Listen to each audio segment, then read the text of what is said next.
नमस्कार दोस्तों, स्वागत है आपका करंट अफेयर मंथली के इस एपिसोड में। और इसमें हम फरवरी माह का करंट अफेयर डिस्कस करने जा रहे हैं। फरवरी माह के 150-55 क्वेश्चन हम यहाँ पर डिस्कस करेंगे। ये बहुत ही इंपॉर्टेंट क्वेश्चन होंगे। UP PCS 2021, RO RO, UPSC, कोई भी अन्य एग्जाम जहाँ पर भी करंट अफेयर पूछा जाता है उसमें ये बहुत ही इंपॉर्टेंट रोल अदा करेंगे।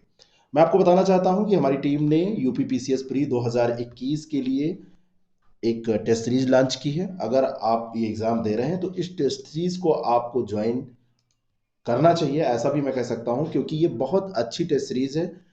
बहुत कम पैसे में है। 30 टेस्ट हैं इसमें, प्रत्येक 150 प्रश्नों के टेस्ट हैं। ऐसा नहीं कि 20-25 प्रश्न आपके भेज दिए जाएं, बस आपको ऐसा कहा जाए कि डेली प्रैक्टिस हो रही है। और विषयवार ये टॉपिक वाइज टेस्ट हैं। करंट अफेयर का पूरा कवरेज इसमें होगा। जो आप यहाँ पढ़ रहे हैं करंट अफेयर, उसको फिर वहाँ पे टेस्ट के तौर पर कर पाएंगे। फुल टेस्ट होंगे, सिसाइड भी होंगे, और सबका पीडीएफ भी हम आपको देंगे, व्याख्या सहित, टेस्ट का अलग, और आंकड़े और करंट अफेयर के जितने भी मुद्दे होंगे सब कवर होंगे। आप अगर इसको ज्वाइन करना चाहते हैं तो केवल 499 रुपये में ये है। और इसके लिए आपको डाउनलोड करना है हमारा app, I S prep academy का ऐप है, प्ले स्टोर से। और अगर आपको कोई दिक्कत आती है, आपको एडमिशन से संबंधित कोई जानकारी चाहिए, तो 6307281212 ये हमारा कॉल और व्हाट्सएप दोनों नंबर है, इस पर आप कांटेक्ट कर सकते हैं। मैं ओम पांडे, आपका गाइड, आपका दोस्त। चलिए शुरू करते हैं इस महीने के करंट अफेयर को और लेते हैं पहला प्रश्न। भारत की पहली भूतापीय क्षेत्र विकास परियोजना स्थापित की जाएगी, ये प्रश्न है। मैं केवल उत्तर बताता चलूंगा और आप लोग उसको तैयार करते चलेंगे। तो पहली भूतापीय क्षेत्र परियोजना ये स्थापित की जाएगी लेह में। और लेह में ये जो स्थापना हो रही है, ये लेह कहाँ है? तो लद्दाख में पड़ता है। और यहाँ पर तेल और प्राकृतिक गैस निगम यानी ओएनजीसी और LAHDC यानी कि लद्दाख स्वायत्त पहाड़ी विकास परिषद, ये दोनों मिलकर इसकी स्थापना कर रहे हैं। अगला जो प्रश्न है, निम्नलिखित कथनों में से कौन सा युग्म सही सुमेलित नहीं है? घराना और संस्थापक चर्चा में रहा है, इसलिए यह प्रश्न बन सकता है। ग्वालियर नत्थन खां, जयपुर अल्लादिया खां, किराना अब्दुल वाहिद खां और बनारस हाजी सुजान खां। ये चार में से आपको बताना है कौन सा सही नहीं है। तो इनमें से अगर आप देखेंगे तो बनारस में जो हाजी सुजान खां दिया है ये गलत है, क्योंकि हाजी सुजान खां का संबंध है आगरा घराने से। बाकी ये रंगीला घराना है, इससे फयाज खां। जयपुर घराना है अल्लादिया खां। अब्दुल वाहिद खां किराना और राम सहाय भी बनारस घराने से रिलेटेड हैं, ये आपको ध्यान में रखना चाहिए। अगला जो प्रश्न है, हाल ही में किस देश ने उत्तरी सागर में दुनिया का पहला ऊर्जा द्वीप बनाने संबंधी एक परियोजना को मंजूरी प्रदान की है? ये देश कौन सा है? और ये देश है डेनमार्क। उत्तरी सागर में विश्व का पहला ऊर्जा द्वीप निर्माण करने ये जा रहा है। और ये कृत्रिम द्वीप होगा। और 18 फुटबॉल मैचों के जो मैदान होता है फुटबॉल मैच का, उसके आकार के ये बराबर होगा। नेक्स्ट क्वेश्चन, परिवहन पहचान पत्र योजना का संबंध भारत के किस राज्य से है? कौन सा राज्य है जो फैमिली आइडेंटिटी कार्ड स्कीम को लागू कर रहा है? और इसका सही उत्तर है हरियाणा। आवासीय पते वाला कोई भी परिवार योजना के अंतर्गत नामांकन कर सकता है। और इस योजना के अंतर्गत हरियाणा में निवास करने वाले प्रत्येक परिवार को एक 8 अक्षरांकीय यानी कि 8 डिजिट अल्फा न्यूमेरिक परिवार पहचान पत्र प्रदान किया जाएगा। तो 8 डिजिट भी ये आपको ध्यान में रखना है। अगला जो प्रश्न है, हाल ही में उत्तराखंड के किस जिले में ग्लेशियर टूटने से भयानक बाढ़ आई? बाढ़ आई थी, लेकिन ये किस जिले में आई थी? तो ये जिले का नाम है चमोली। और डेट भी आपको याद रखनी है, 7 फरवरी को आई थी उत्तराखंड में। एनटीपीसी का एक प्रोजेक्ट जो वहां पे चल रहा था, वो उस प्रोजेक्ट में काम करने वाले लगभग 150 लोग लापता उस समय हो गए थे। अभी इसका अपडेशन लगातार चल रहा है, लेकिन मोटे तौर पर आप जानिए, आपसे संख्या नहीं पूछी जाएगी कि ये 7 फरवरी को चमोली में आई थी उत्तराखंड में। अगला जो प्रश्न है, आईआरसीटीसी ने हाल ही में अपनी ऑनलाइन बस बुकिंग सेवा लॉन्च की है। अभी तक ये प्लेन की बुकिंग कर रहा था और अभी तक ये रेल की बुकिंग कर रहा था। दूसरा स्टेटमेंट है जो कि सही है, और इसने अभी ये लॉन्च किया है। तो दोनों के दोनों स्टेटमेंट यहाँ पर सही हो जाएंगे। Indian railway catering and tourism corporation limited इसका फुल फॉर्म है। और ये लॉन्चिंग 29 जनवरी को उसने किया है। अब बस की बुकिंग भी इसमें होने लगेगी। चाह बगीचा धन पुरस्कार का संबंध किस राज्य से है? चाह बगीचा धन पुरस्कार संबंधित है असम राज्य से। और 6 फरवरी को गुवाहाटी में ये पुरस्कार तीसरे चरण का, ये इसके लिए पुरस्कार मेला आयोजित किया गया तीसरे चरण का। 2017-18 में ये शुरू किया गया था। नेक्स्ट क्वेश्चन, केंद्रीय बजट के अनुसार भविष्य निधि अंशदान पर कर मुक्त ब्याज की सीमा क्या है?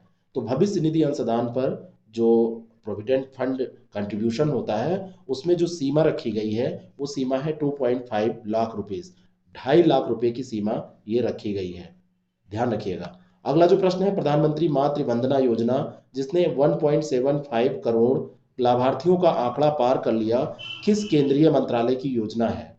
तो प्रधानमंत्री मातृ वंदना योजना है, तो आप गेस कर सकते हैं कि ये किसकी होगी। ये है महिला और बाल विकास मंत्रालय की योजना। इसमें गर्भवती महिलाओं और स्तनपान कराने वाली यानी जो धात्री महिलाएं होती हैं उनको 3 किस्तों में 5,000 रुपये प्रदान किए जाएंगे। इसी के लिए 1.75 करोड़ रुपये अब लाभार्थी जो है उनका आंकड़ा पार हो गया है, इतने लाभार्थी इसका लाभ उठा चुके हैं।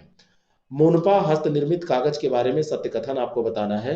यह अरुणाचल प्रदेश की 1000 साल पुरानी विरासत कला है और मोनपा हस्तलिखित कागज सुंकुसेंग नामक स्थानीय पेड़ की छाल से बनाया जाता है। ये दोनों के दोनों स्टेटमेंट सही हैं। मोनपा हैंडमेड जो पेपर है ये अरुणाचल प्रदेश से रिलेटेड है, 1000 साल पुराना है और इसमें रीति रिवाज संस्कृत इन सबको प्रदर्शित किया जाता है और वहाँ का ये हिस्सा है इसका। और ये उत्कृष्ट बनावट वाला ये हस्त निर्मित कागज तवांग की स्थानीय जनजातियों की जीवंत संस्कृति का अभिन्न हिस्सा है जिसे स्थानीय भाषा में मोन सुगु कहा जाता है। अगला जो प्रश्न है, भारतीय मौसम विभाग के अनुसार कहाँ पर देश का पहला आंधी तूफान अनुसंधान केंद्र यानी कि thunderstorm research test bed बनाया जाएगा? तो ये निर्णय लिया गया है कि इसको बालासोर में स्थापित किया जाएगा और ये बालासोर है उड़ीसा में। आंधी तूफान से संबंधित जानकारी इससे मिलेगी। Next question, boxing federation of India के अध्यक्ष के रूप में किसे चुना गया है? तो ये नाम है अजय सिंह। महाराष्ट्र के खेल मंत्री आशीष शेलार को चुनाव में हराने के बाद अजय सिंह को बॉक्सिंग फेडरेशन ऑफ इंडिया के अध्यक्ष के रूप में चुन लिया गया है। अजय सिंह को 37 वोट मिले, ये आपसे पूछा नहीं जाएगा, लेकिन ये जीत गए हैं। नेक्स्ट क्वेश्चन है, डोमिनिक ओंगवेन जिसे अंतर्राष्ट्रीय अपराध न्यायालय ने युद्ध अपराधों के लिए दोषी ठहराया था, किस देश से है? यानी कि डोमिनिक ओंगवेन का संबंध किस देश से है? तो इनका संबंध है युगांडा से।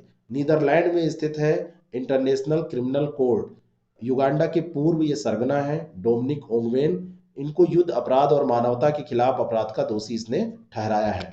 नेक्स्ट क्वेश्चन, दुनिया भर में टीकों को वितरित करने के लिए किस भारतीय कंपनी ने यूनिसेफ के साथ भागीदारी की है? तो यूनिसेफ के साथ भागीदारी किया है सीरम इंस्टीट्यूट ऑफ इंडिया ने और टीकों का निर्माण बहुत जोर तोर से ये चल रहा है। 100 देशों में वितरित किए जाएंगे इसके बनाए हुए टीके।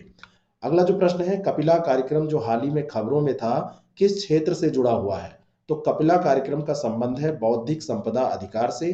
अक्टूबर 2020 में केंद्रीय शिक्षा मंत्री रमेश पोखरियाल निशंक ने बौद्धिक संपदा साक्षरता और जागरूकता अभियान के लिए Kapila Kalam programme for intellectual property literacy and awareness कार्यक्रम की शुरुआत की।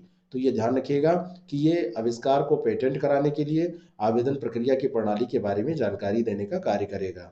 अगला जो प्रश्न है, अटल बीमित व्यक्ति कल्याण योजना के बारे में सत्य कथन आपको बताना है। यह योजना जो है ये कर्मचारी कल्याण राज्य बीमा निगम द्वारा कार्यान्वित की जा रही है। इसके तहत बीमित व्यक्तियों के लिए रोजगार होने पर नगद मुआवजा प्रदान किया जाएगा और ये योजना 2018 में शुरू की गई। तो ये सारे जो स्टेटमेंट दिए हुए हैं ये सब सही हैं ABVKY के बारे में, तो ये ध्यान रखिएगा। अगला जो प्रश्न है, निम्नलिखित कथनों पर विचार करें। ओरोबैंकी सरसों के पौधे में छुपी हुई एक परजीवी खरपतवार है। एग्रीकल्चर में ये पूछा जा सकता है, जो एग्रीकल्चर का GS आपसे पूछा जाता है और इसे ब्रूम रैम्स भी कहा जाता है। तो ये दोनों के दोनों स्टेटमेंट सही हैं। ओरोबैंकी ये जो खरपतवार है ये सरसों से रिलेटेड है और इसको ब्रूम रैप्स भी कहा जाता है। ये सरसों के अलावा अगर आपसे पूछा जाए तो टमाटर व जीरे की फसल को भी चौपट करती है, उसको प्रभावित करती है। नेक्स्ट क्वेश्चन, भारत का पहला लिथियम प्लांट स्थापित किया जाएगा किस सन में, ये आपसे पूछा जा रहा है। तो ये जो प्लांट है वो स्थापित किया जाएगा 2021 में ही और ये स्थापना जो होगी ये गुजरात में स्थापित किया जाएगा। इसकी स्थापना मणिकरण पावर लिमिटेड द्वारा की जा रही है। 1000 करोड़ रुपए के निवेश को करके इसकी स्थापना की जा रही है। अगला जो प्रश्न है, हाल ही में समाचारों में रही कलवेली झील का संबंध किस राज्य से है? तो कलवेली झील कहाँ से रिलेटेड है? इसका उत्तर है तमिलनाडु से। आर्द्रभूमि के साथ कलवेली झील तमिलनाडु के विलुपुरम जिले में स्थित है। तो जिला भी आप ध्यान में रख सकते हैं, मुश्किल है पूछना, लेकिन कभी कभी डीप क्वेश्चन बनाए जाते हैं, खास करके यूपीएससी में। विलुपुरम जिला प्रशासन ने कलुवेली आर्द्रभूमि को पक्षी अभयारण्य घोषित करने के उद्देश्य से वन्यजीव संरक्षण अधिनियम 1972 के तहत पहली घोषणा जारी की है। प्रवीण सिन्हा को किस भारतीय संगठन के कार्यवाहक प्रमुख के रूप में नियुक्त किया गया है? तो प्रवीण सिन्हा जो बने हैं वो किसके प्रमुख बने हैं? ये बने हैं केंद्रीय जांच ब्यूरो सीबीआई के निदेशक प्रवीण सिन्हा, और कार्यवाहक प्रमुख इनको नियुक्त कर दिया गया है। अतिरिक्त निदेशक प्रवीण सिन्हा ये थे, तो ये अभी कार्यवाहक प्रमुख नियुक्त किए गए। आप ऐसे याद करिए, अतिरिक्त निदेशक थे ये और इनको कार्यवाहक प्रमुख नियुक्त कर दिया गया है। 1988 बैच के ये आईपीएस है, आईपीएस इसके प्रमुख होते हैं, और ऋषि कुमार शुक्ला अभी तक थे, उनकी ये जगह ले रहे हैं। नेक्स्ट क्वेश्चन, भारतीय निकाय ने मोबाइल फोन का उपयोग करते हुए सत्र रिकॉर्ड करने के खिलाफ चेतावनी जारी की, तो वो भारतीय निकाय कौन सा है? किस भारतीय निकाय ने? तो ये निकाय है राज्यसभा।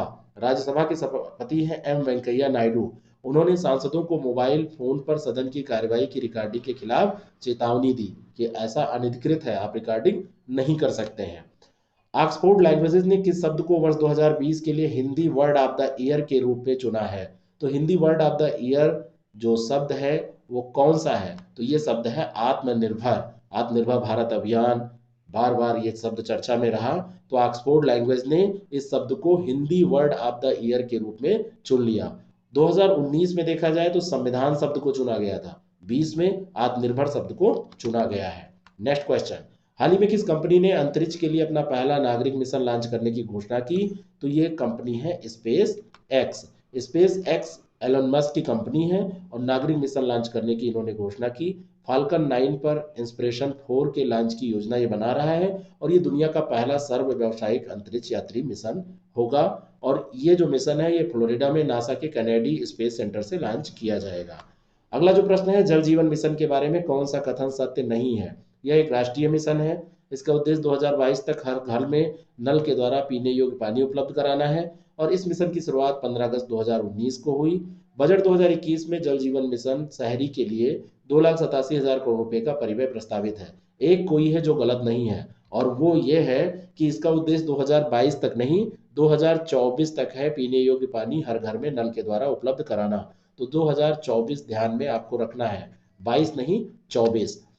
प्रतिवर्ष विश्व कैंसर दिवस किस तिथि को मनाया जाता है?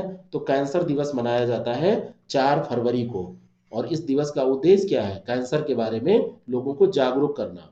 2018 में कैंसर के मामले बढ़कर 18.1 मिलियन तक पहुंच गए, और मरने वाले लोग भी 9.6 मिलियन तक पहुंच गए इनकी संख्या।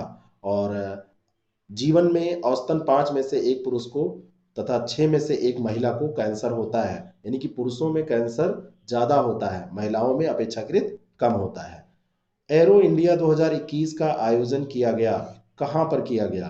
तो इसका आयोजन किया गया कहां पर? बेंगलुरु में, रक्षा उत्पादन विभाग के द्वारा, रक्षा मंत्रालय के तहत जो आता है। फरवरी 3 से 5 2021, 3 फरवरी से 5 फरवरी तक यलहंका में जो एयरफोर्स स्टेशन है बंगलुरु में, वहां पर इसका आयोजन किया गया। और इसकी थीम भी इंपॉर्टेंट है, ये runway to a billion opportunities, बहुत ज्यादा इंपॉर्टेंट है, ध्यान रखिएगा। विश्व आर्द्रभूमि दिवस 2021 की थीम क्या है? तो 2021 का जो विश्व आर्द्रभूमि दिवस मनाया गया, किस तिथि को मनाया जाता है? 2 फरवरी को मनाया जाता है। 4 फरवरी को कैंसर और 2 फरवरी को आर्द्रभूमि दिवस। इसकी थीम जो है वो है wetlands and water. Wetlands and water बहुत इंपॉर्टेंट थीम है, अक्सर पूछ ली जाती है। अगला जो प्रश्न है, भारत का पहला आर्द्रभूमि संरक्षण और प्रबंधन केंद्र किस भारतीय शहर में स्थापित किया गया है? तो आर्द्रभूमि संरक्षण और प्रबंधन केंद्र चेन्नई में स्थापित किया गया है। National centre for sustainable coastal management Chennai में है, उसके एक भाग के रूप में इसको एनसीएसएमसी के एक भाग के रूप में स्थापित किया गया है। केंद्रीय बजट 2020-21-22 में किस राज्य में समुद्री शैवाल की खेती को बढ़ावा देने के लिए बहुउद्देशीय समुद्री शैवाल पार्क स्थापित करने का निर्णय लिया गया, प्रावधान किया गया है? कहां पर किया जाएगा समुद्री शैवाल पार्क स्थापित? तो ये तमिलनाडु में किया जाएगा। ऑपरेशन ग्रीन योजना के दायरे में अब 22 जल्दी सड़ने वाले उत्पाद शामिल किए जाएंगे, और इसकी जो स्थापना है ये तमिलनाडु में की जाएगी। इनैम बाजार स्थान इनेम मार्केट प्लेस के साथ 1000 अतिरिक्त मंडियों को भी एकीकृत किया जाएगा, ऐसी योजना है। केंद्रीय बजट 2021-22 के बारे में सत्य कथन आपको बताना है कौन सा है। इसमें विकास वित्त संस्थान स्थापित करने का प्रस्ताव सही है। जम्मू व कश्मीर संघशासित क्षेत्र में एक गैस पाइपलाइन परियोजना शुरू की जाएगी, ये भी सही है। और भारतीय रेलवे द्वारा भारत के लिए एक राष्ट्रीय रेल योजना 2030 तैयार की गई है, तो ये भी सही है। ये सारे के सारे स्टेटमेंट इसके बारे में सही हैं। ये सारे प्रावधान हैं। बजट से जो प्रश्न आएंगे तो यहाँ से प्रश्न बन सकते हैं। स्टार डस्ट 1.0 क्या है? तो स्टार डस्ट 1.0 जैव चालित पहला रॉकेट है। Star dust 1.0 most important question है ये। 31 जनवरी को मेन अमेरिका में स्थित है, वहां पर लोरिंग कॉमर्स सेंटर में स्टार डस्ट 1.0 प्रक्षेपित किया गया। नेक्स्ट क्वेश्चन, हाल ही में किस देश में सैन्य तख्तापलट करके आपातकाल की घोषणा की गई? और ये घोषणा की गई है म्यांमार में। सेना ने देश पर नियंत्रण कर लिया और 1 साल के आपातकाल की घोषणा वहां पर कर दी। जो अभी वहां पे चुनाव हुए थे नवंबर 2020 में, तो उसमें कहा गया कि कोविड-19 मतलब नवंबर चुनावों को कोविड-19 महामारी के बीच स्थगित कर दिया गया था और सरकार स्थिति से निपटने में विफल रही थी। इसलिए सेना म्यांमार के संविधान के अनुच्छेद 17 के अनुसार देश पर नियंत्रण करने के लिए, मतलब सेना ने ही उसको बनाया था तो वो कर सकती है, तो उसने कर लिया। अगला जो प्रश्न है, भारत की वित्त मंत्री निर्मला सीतारमण ने स्वैच्छिक वाहन परिमार्जन नीति के लिए प्रस्ताव दिया है। और दूसरा है स्वैच्छिक वाहन परिमार्जन नीति अयोग्य और प्रदूषण फैलाने वाले वाहनों को बाहर निकालने में मदद करेगी। दोनों के दोनों स्टेटमेंट सही हैं, सी ऑप्शन इसका करेक्ट हो जाएगा। बजट 2021 में ये प्रावधान किया गया है वॉलेंट्री व्हीकल स्क्रैपेज पॉलिसी का। 2021-22 के केंद्रीय बजट में किस बंदरगाह को आर्थिक गतिविधियों के केंद्र के रूप में विकसित करने के बारे में कहा गया है? तो ये जो बंदरगाह है वो सारे तीनों बंदरगाह, कौन कौन से बंदरगाह? कोच्चि, विशाखापत्तनम और पारादीप, सभी बंदरगाहों को इसमें शामिल किया गया है। और कृषि साख का लक्ष्य बढ़ाकर 2021-22 में 5 लाख करोड़ रुपये कर दिया गया है। तो ये जो बंदरगाह है ये आर्थिक गतिविधियों के केंद्र के रूप में कार्य करेंगे। बजट व्यय 2021-22 में राजकोषीय घाटा जीडीपी का कितने प्रतिशत होने का अनुमान है? तो बजट व्यय का ये अनुमान है कि 8% रहेगा। 8% होने का अनुमान ये लगाया गया है। 21-22 में ये 83 लाख करोड़ रुपये बजट व्यय की आवश्यकता है, ये ध्यान रखिएगा।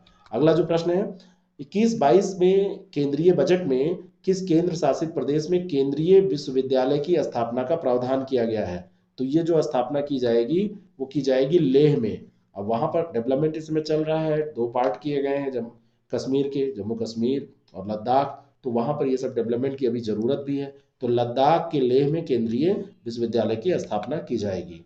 पुस्तक the little book of encouragement, इसके लेखक कौन है? तो जो ये पुस्तक है the little book of encouragement, ये दलाई लामा की पुस्तक है। 130 उद्धरण इसमें इन्होंने शामिल किया है। पेंगुइन रैंडम हाउस के द्वारा इसको प्रकाशित किया गया है। उन्होंने इसमें कोविड के बारे में भी बात की है। उन्होंने कहा कि वो बहुत लकी हैं, 7 अरब मनुष्यों में से एक हैं जो कोविड-19 महामारी के बीच भी जीवित है। अगला जो प्रश्न है, किस भारतीय अमेरिकी को अंतरिक्ष एजेंसी नासा द्वारा कार्यवाहक प्रमुख के रूप में नियुक्त किया गया है? तो इनका नाम बहुत ज़्यादा इंपॉर्टेंट है और इनका नाम है भव्या लाल। भव्या लाल 2005 से 2020 तक institute for defence analysis science and technology policy institute, जो नासा का मतलब ये इंस्टीट्यूट है, वहाँ पे अनुसंधान स्टाफ के रूप में सदस्य थी और नासा का इनको अभी कार्यवाहक प्रमुख नियुक्त किया गया है। अगला जो प्रश्न है, 1960 के दशक में British rock band the animal, ये रॉक बैंड का नाम है द एनिमल, के गिटार वादक जिनका हाल में निधन हो गया, उनका नाम क्या है? तो उनका नाम है क्या? उनका नाम है हिल्टन वैलेंटाइन। नरेंद्र चंचल का भी निधन हुआ है, लेकिन वो ब्रिटिश नहीं, वो भारतीय भजन गायक थे। तो द एनिमल ये जो ब्रिटिश रॉक बैंड है उसके गिटार वादक थे हिल्टन वैलेंटाइन, उनका निधन हो गया। विश्व स्वास्थ्य संगठन के अनुसार किस देश में प्रतिवर्ष कुष्ठ रोग के नए मामलों की संख्या सबसे अधिक है? तो ये सबसे ज्यादा कहां पर है? भारत में। विश्व स्वास्थ्य संगठन ने कहा है कि भारत में प्रतिवर्ष दुनिया में कुष्ठ रोग के नए मामलों की संख्या सबसे ज्यादा है और भारत के बाद में ब्राजील और ब्राजील के बाद में इंडोनेशिया की स्थिति है। मित्र योजना जिसकी घोषणा हाल ही में केंद्रीय बजट में की गई, किस क्षेत्र से संबंधित है? तो मित्र योजना का संबंध किससे है? इसका संबंध है कपड़ा उद्योग से। मित्र योजना का मतलब है मेगा इन्वेस्टमेंट टेक्सटाइल्स पार्क, और ये कपड़ा क्षेत्र की योजना है और ये योजना प्रोडक्शन लिंक्ड इंसेंटिव PLI योजना के अतिरिक्त शुरू की जाएगी अलग से। वैसे ये भी इससे रिलेटेड है। उद्देश्य होगा प्रतिस्पर्धात्मक इस क्षेत्र को बनाना, इस उद्योग को, और निवेश आकर्षित करना, रोजगार सृजित करना। अगला जो प्रश्न है, हर घर पानी हर घर सफाई मिशन को किस राज्य या केंद्र शासित प्रदेश में लॉन्च किया गया? तो ये किया गया पंजाब के द्वारा। पंजाब के मुख्यमंत्री कौन है? कैप्टन अमरिंदर सिंह। और पंजाब की राजधानी क्या है? ये आप कमेंट करिएगा। तो मार्च 2022 तक सभी ग्रामीण घरों में 100% पाइप द्वारा पेयजल आपूर्ति प्रदान करने के लिए ये योजना उन्होंने चलाई है। बाशान चारदीप में कौन सा देश शरणार्थियों को भेज रहा है? तो बाशान चारदीप में जो शरणार्थी भेजे जा रहे हैं वो भेज रहा है बांग्लादेश। बंगाल की खाड़ी में एक नया विकसित द्वीप है ये। इसकी पोजीशन, इसकी लोकेशन आप ध्यान रखिएगा। और दिसंबर से अब तक, यानी कि ये फरवरी तक 4000 शरणार्थियों को इस द्वीप पे बसाया जा चुका है। और इस द्वीप पे शरणार्थियों के पुनर्वास के खिलाफ मानवाधिकार कार्यकर्ताओं ने आवाज भी उठाई है। अल होल जो अपने शरणार्थी शिविर के लिए खबरों में था, किस देश का शहर है? तो अल होल जो शहर है, ये शहर है सीरिया का। और यहाँ पर आतंकवाद विरोधी प्रमुख देशों ने देश अल होल में एक विशाल शिविर में फंसे बच्चों को वापस लाने का आग्रह किया। और 27,000 बच्चों में से कई इस्लामिक स्टेट के चरमपंथियों के भी बच्चे इसमें शामिल हैं। तो इसलिए चर्चा में रहा है, सीरिया में है। अरुण जल विद्युत परियोजना जो हाल ही में खबरों में थी, तो इसका निर्माण किस देश में किया जा रहा है? तो अरुण जल विद्युत परियोजना का निर्माण किया जा रहा है नेपाल में। नेपाल के प्रधानमंत्री हैं KP शर्मा ओली। उनकी अध्यक्षता में निवेश बोर्ड नेपाल का जो है उसने भारत के सतलुज जल विद्युत निगम को अरुण जल विद्युत परियोजना का कार्य सौंपा है। किसको? सतलुज जल विद्युत निगम को। 679 मेगावाट की ये लोअर अरुण जल विद्युत परियोजना को विकसित करने की परियोजना SJVN को प्रदान की गई है, यानी कि सतलुज जल विद्युत निगम को प्रदान की गई है। अगला जो प्रश्न है, आयुष्मान भारत के नए मुख्य कार्यकारी अधिकारी कौन बने हैं? बहुत ज्यादा इंपॉर्टेंट है, और ये बने हैं RS शर्मा। राष्ट्रीय स्वास्थ्य प्राधिकरण NHA की स्वास्थ्य बीमा योजना है आयुष्मान भारत या प्रधानमंत्री जन आरोग्य योजना, दोनों एक ही तो है। इसका नया मुख्य कार्यकारी अधिकारी नियुक्त किया गया है RS शर्मा, है ना को। और ये इंदु भूषण की जगह लेंगे। अभी तक इंदु भूषण इस पद पर थे। 3 साल तक इनका जो होगा वो कार्यकाल आयुष्मान भारत योजना के CEO के रूप में अभी समाप्त हो गया है। तो ये अगले बने हैं। अगला जो प्रश्न है, हाल ही में किस राज्य में अफस्पा कानून को 6 महीने के लिए बढ़ाया गया? तो अफस्पा कहां पर लागू है?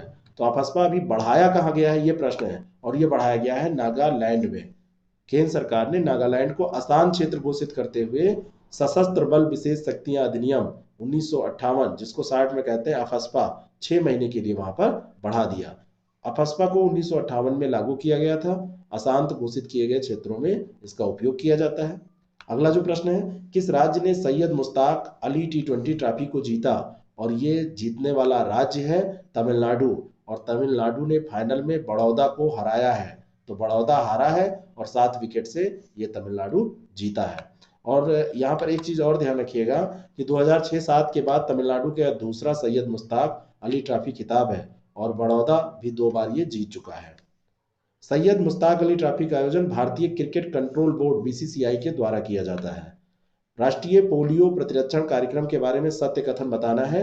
भारत में राष्ट्रीय पोलियो प्रतिरक्षण कार्यक्रम 31 जनवरी 2021 को शुरू किया गया है। इस कार्यक्रम के तहत दूसरा स्टेटमेंट है कि 0 से 5 वर्षों के बच्चों को पोलियो ड्रॉप्स पिलाई जाती है। और पल्स पोलियो कार्यक्रम हमेशा रविवार को शुरू होता है। आपको बताना है कौन सा सत्य है। तो उपयुक्त जितने भी दिए हैं ये सब सही है। संडे को इसलिए क्योंकि छुट्टी का दिन रहता है, लोग इसका लाभ उठा सकें। और पोलियो टीका कार्यक्रम वर्ष में कितनी बार होता है ये आपसे पूछा जाए तो ये 2 बार आयोजित किया जाता है, और हमेशा संडे को शुरू होता है, जिसे पोलियो रविवार के रूप में जाना जाता है, पोलियो रविवार। अगला जो प्रश्न है, प्रधानमंत्री जन आरोग्य योजना PM जय कार्यक्रम जिन राज्यों में लागू किया गया है वहां स्वास्थ्य परिणामों में बहुत सुधार हुआ है, महत्वपूर्ण सुधार हुआ है। क्या यह सही है? बिल्कुल सही है। और आयुष्मान भारत प्रधानमंत्री जन आरोग्य योजना PM जय सरकार द्वारा पूरी तरह से वित्त पोषित विश्व की सबसे बड़ी स्वास्थ्य आश्वासन योजना है। तो पूरी दुनिया की ये सबसे बड़ी है। C ऑप्शन इसका बिल्कुल करेक्ट हो जाएगा। और इसके अंतर्गत स्वास्थ्य बीमा का अधिक मतलब ये अभी PM जय लागू करने वाले राज्यों में योजना से अलग रहने वाले राज्यों की तुलना में ये सारी चीजें, शिशु और बाल मृत्यु दर में कमी, स्वास्थ्य बीमा का अधिक विस्तार, ये सब हुआ है। एड्स के बारे में जागरूकता वहाँ पर ज़्यादा हुई है जहाँ पर ये लागू है। तो जहाँ पे कांग्रेस गवर्नमेंट है वहाँ पे तो दिक्कत होगी, वो मानेंगे ही नहीं इसको। अगला जो प्रश्न है, NCAVES इंडिया फोरम 2021 के बारे में सत्य कथन। यह संयुक्त राष्ट्र सांख्यिकी प्रभाग UNSD के NCAVES प्रोजेक्ट का एक भाग है। दूसरा इसमें है कि इस परियोजना की अवधि वर्ष 2021 के अंत में समाप्त होगी। तीसरा है भारत इस परियोजना में भाग लेने वाले 5 देशों में से एक है। तो ये जो स्टेटमेंट दिए हैं ये सारे स्टेटमेंट सही हैं।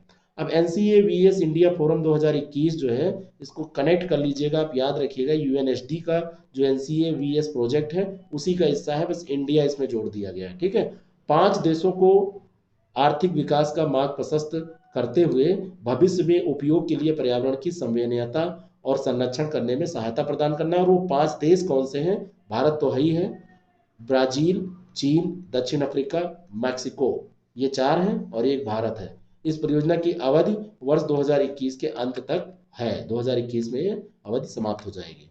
अगला जो प्रश्न है, हाल ही में किस देश ने अपने बासमती चावल के लिए जीआई टैग हासिल किया? तो बासमती चावल के लिए जीआई टैग मिला है पाकिस्तान को।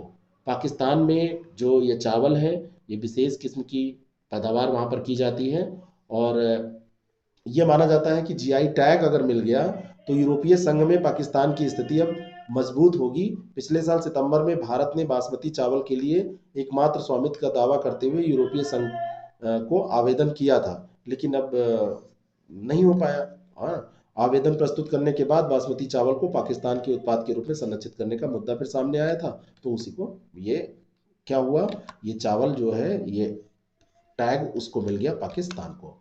नेक्स्ट क्वेश्चन, अगला जो प्रश्न है, 30 जनवरी 2021 को महात्मा गांधी की पुण्यतिथि मनाई जाती है, तो इस बार कौन सी पुण्यतिथि मनाई गई? और ये पुण्यतिथि है 73वीं, 73rd, ये ध्यान रखिएगा। 2021 को जो मनाई गई है 30 जनवरी को, तो ये शहीद दिवस के रूप में इसको हम मनाते हैं। 1948 में 30 जनवरी को नाथूराम गोडसे के द्वारा उनकी हत्या कर दी गई थी, महात्मा गांधी की। निम्नलिखित कथनों पर विचार करें। सैंड्रो बोटिसेली जो हाल ही में खबरों में थे एक अमेरिकी चित्रकार है, क्या ये सही है? अमेरिकी चित्रकार है।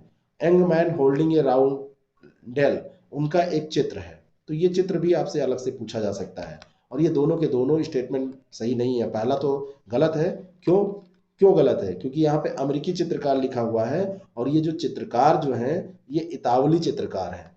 तो सैंड्रो बोटिसेली एक इतावली चित्रकार है और इनकी जो यंग मैन होल्डिंग ए राउंडेल है ये इनकी क्या है, एक चित्र है इनका, एक इन्होंने चित्रकारी की है, उसका नाम है young man holding a roundel. 92.2 million dollar, 6,722 million रुपये के बराबर इसको बेचा गया है। सोचिए कला प्रेमी कैसे कैसे लोग हैं जो इतनी महंगी महंगी चित्र फोटोग्राफ खरीद लेते हैं। अगला जो प्रश्न है, विदेश मंत्री एस जयशंकर ने किस देश के साथ तनावपूर्ण संबंधों को सुधारने के लिए 8 मार्गदर्शक सिद्धांत प्रस्तावित किए? तो किसके साथ तनावपूर्ण संबंध है? पाकिस्तान और चीन के साथ। तो चीन के साथ इन्होंने 8 मार्गदर्शक सूत्र जारी किए हैं, इंपॉर्टेंट है। All India conference of China strategies के अंतर्गत ये बोल रहे थे, भाषण दे रहे थे, तो उन्होंने ये बताया। अगला जो प्रश्न है, गणतंत्र दिवस परेड में किस राज्य की झांकी को सर्वश्रेष्ठ चुना गया? तो इस बार की जो झांकी थी उत्तर प्रदेश की, उसको सर्वश्रेष्ठ चुना गया है। और इस बार की जो ये झांकी थी इसमें क्या दिखाया गया था? राम मंदिर को दर्शाने वाली झांकी थी। विषय था अयोध्या उत्तर प्रदेश की सांस्कृतिक विरासत और इसको प्रथम स्थान मिला है। वित्तीय साक्षरता सप्ताह 2021 का आयोजन किया गया किसके द्वारा? तो वित्तीय साक्षरता सप्ताह है तो आरबीआई के द्वारा इसका आयोजन किया गया है। 8 फरवरी से 12 फरवरी 2021 के मध्य किया गया है। नेक्स्ट क्वेश्चन, कौन सा देश अमन अभ्यास का आयोजन कर रहा है? और अमन अभ्यास का जो आयोजन है ये कर रहा है पाकिस्तान। कराची के तट पर यह आयोजन हुआ और इसमें अमेरिका, चीन, रूस, ब्रिटेन, तुर्की, ईरान, इंडोनेशिया सहित 46 देश पार्टिसिपेट किए हैं, तो ये इंपॉर्टेंट है। तियानवेन फर्स्ट प्रोब के बारे में सत्य कथन नहीं है, कौन सा एक गलत है? ये चीन का पहला मंगल प्रोब है। इसे पहले हुक्सिंग फर्स्ट नाम से जाना जाता था। इस यान को चीन के चिजांग उपग्रह प्रक्षेपण केंद्र से 5 मार्च को लॉन्च किया गया और इस अभियान के सफल होने पर चीन मंगल ग्रह पर सफलतापूर्वक यान लैंडिंग करने वाला 5वां देश होगा। तो पहले 3 तो इसमें बिल्कुल सही है, ये जो दिया हुआ है 5वां देश बन जाएगा ये गलत है, क्योंकि इसको करने के बाद में ये तीसरा देश ही बनेगा, क्योंकि अभी यूएसएसआर यानी कि रसिया और संयुक्त राज्य अमेरिका ही कर पाए हैं ऐसा, तो तीसरा देश होगा ऐसा करने वाला, लैंडिंग करने वाला, चीन। अगला जो प्रश्न है, मेरी सहेली पहल है किसकी? भारतीय रेलवे की है कि महिला आयोग की है या नीति आयोग की? तो मेरी सहेली भारतीय रेलवे की पहल है। दक्षिण पूर्व रेलवे ने ट्रेनों में यात्रा करने वाली महिला यात्रियों को स्टेशन से गंतव्य स्टेशन तक उनकी जो पूरी यात्रा है उसके लिए सुरक्षा प्रदान करने के उद्देश्य से मेरी सहेली पहल की शुरुआत की है। ठीक है, ध्यान रखिएगा। अगला जो प्रश्न है, किस भुगतान कंपनी ने घोषणा की है कि वो क्रिप्टो करेंसी को अपने नेटवर्क में शामिल करेगी? मतलब नेटवर्क में क्रिप्टो करेंसी को मान्यता दे रही है, और ये है मास्टर कार्ड, है ना। चुनिंदा क्रिप्टो करेंसी का समर्थन मास्टर कार्ड अब करेगा। अगला जो प्रश्न है, भारतीय नौसेना का सबसे बड़ा युद्धाभ्यास कौन सा है जो हिंद महासागर क्षेत्र में आयोजित किया जा रहा है? तो ये जो युद्धाभ्यास है उसका नाम है TROPEX, theatre level operational readiness exercise, TROPEX इसको कहते हैं। और ये भारतीय नौसेना का सबसे बड़ा युद्धाभ्यास है। इसमें भारतीय वायुसेना, सेना और भारतीय तटरक्षक बल ये सब शामिल होंगे। ठीक है, अगला जो प्रश्न है, प्रतिवर्ष विज्ञान में महिलाओं और बालिकाओं के लिए अंतर्राष्ट्रीय दिवस किस तिथि को मनाया जाता है? तो ये दिवस मनाया जाता है 11 फरवरी को, international day of women and girls in science. और इस दिवस को संयुक्त राष्ट्र संघ के द्वारा 2015 से मनाया जा रहा है। और थीम इसकी थी women scientist at the forefront of the fight against कोविड-19। तो ये ध्यान रखिएगा। केंद्रीय बजट 2021-22 में पंचायती राज मंत्रालय के लिए कितने करोड़ रुपए की व्यवस्था की गई है? तो पंचायती राज मंत्रालय के लिए जो व्यवस्था की गई है वो 913.43 करोड़ रुपए की है। 2020-21 के बजट में संशोधित अनुमान में यह राशि 32% बढ़ी है पिछले वर्ष की तुलना में। Indian drugs and pharmaceuticals limited का मुख्यालय कहाँ पर स्थित है? और इसका मुख्यालय स्थित है गुड़गांव में। Indian drugs and pharmaceuticals limited एक सरकारी स्वामित्व वाली दवा थोक दवा निर्माण और दवा खोज कंपनी है, और इसका मुख्यालय कहाँ है? गुड़गांव में। अगला जो प्रश्न है, स्टार्टअप अनुदान जो हाल ही में खबरों में था किस भारतीय बैंक से संबंधित है? तो स्टार्टअप अनुदान का संबंध है एचडीएफसी बैंक से। इसने अपनी कारपोरेट सोशल रिस्पॉन्सिबिलिटी यानी सीएसआर ब्रांड के तहत स्टार्टअप अनुदान के लिए स्टार्टअप्स और उद्यमियों से आवेदन आमंत्रित किए हैं। और एचडीएफसी बैंक इस साल शिक्षा यानी कि एडुटेक और कौशल विकास क्षेत्र में स्टार्टअप पर फोकस करेगा। तो इसके फोकसिंग एरिया कौन से होंगे? एडुटेक और ये कौशल विकास, स्किल डेवलपमेंट। कू ऐप क्या है? तो कू ऐप जैसे आप ट्वीट करते हैं ऐसे ही कू ऐप है, माइक्रो ब्लॉगिंग प्लेटफॉर्म है। ये माइक्रो ब्लॉगिंग प्लेटफॉर्म है और इसे ट्विटर के विकल्प के रूप में देख सकते हैं। और 2020 में इसकी शुरुआत की गई।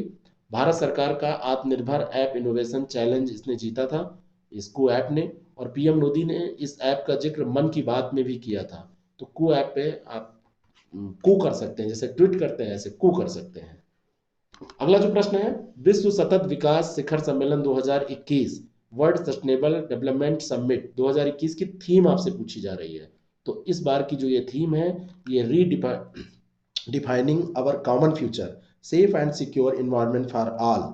ये भारत के प्रधानमंत्री नरेंद्र मोदी ने 10 फरवरी को वीडियो कॉन्फ्रेंस के जरिए विश्व सतत विकास शिखर सम्मेलन का उद्घाटन किया था, और उसकी थीम है redefining our common future, safe and secure environment for all.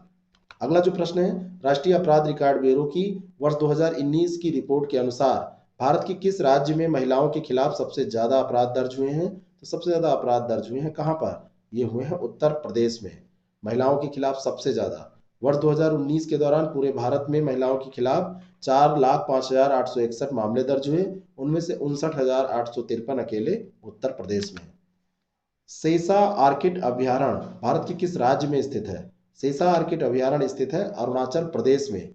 Arunachal Pradesh में नवंबर 1989 में वन्य जीव संरक्षण अधिनियम 1972 के तहत इसको अधिसूचित किया गया था। और यह अभ्यारण्य आर्किड की 236 से अधिक प्रजातियों के साथ साथ मशरूम और अन्य औषधीय पौधों का भी प्राकृतिक वास है। अर्का सुभा प्रजाति किसकी है? तो अर्का सुभा जो प्रजाति है ये गेंदा की प्रजाति है। बंगलुरु में वैज्ञानिकों द्वारा गेंदा की ये नई किस्म विकसित की गई है। हेसरगट्टा में स्थित है भारतीय बागवानी अनुसंधान संस्थान, प्रश्न अलग से आपसे पूछा जाता है कि भारतीय बागवानी अनुसंधान संस्थान कहाँ है, तो ये हैसरघट्टा में है।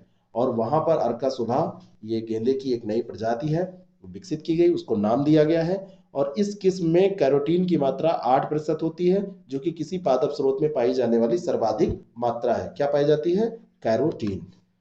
हाल ही में किस देश में नए अंतरिक्ष कार्यक्रम की घोषणा की गई है? तो नए अंतरिक्ष कार्यक्रम की घोषणा किसने किया है? ये किया है टर्की ने।